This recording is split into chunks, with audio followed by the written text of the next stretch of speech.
بسم الله الرحمن الرحيم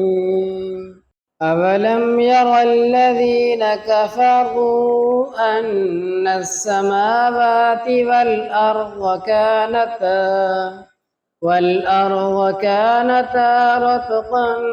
ففتقناهما وجعلنا من الماء كل شيء حي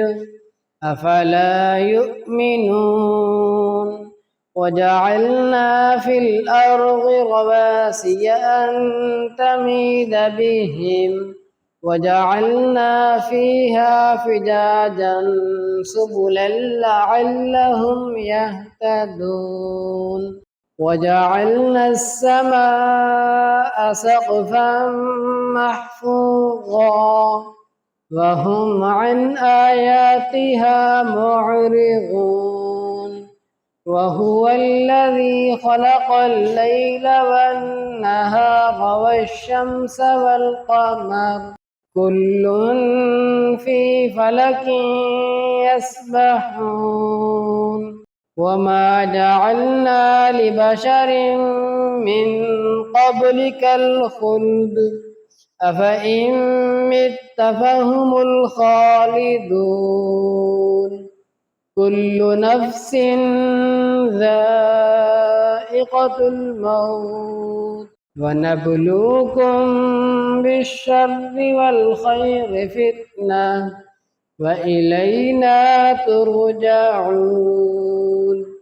وإذا رآك الذين كفروا إن يتخذونك إلا هزوا أهذا الذي يذكر آلهتكم وهم بذكر الرحمن هم كافرون خلق الإنسان من عجل سأريكم آياتي فلا تستعجلون ويقولون متى هذا الوعد إن كنتم صادقين لو يعلم الذين كفروا حين لا يكفون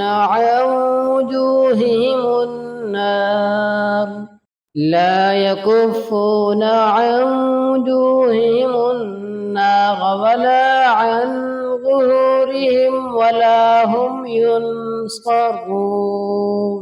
بل تأتيهم بغتة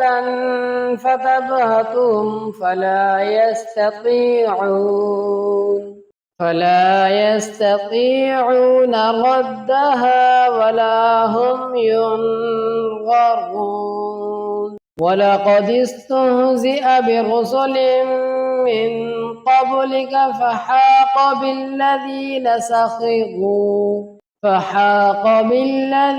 سخروا منهم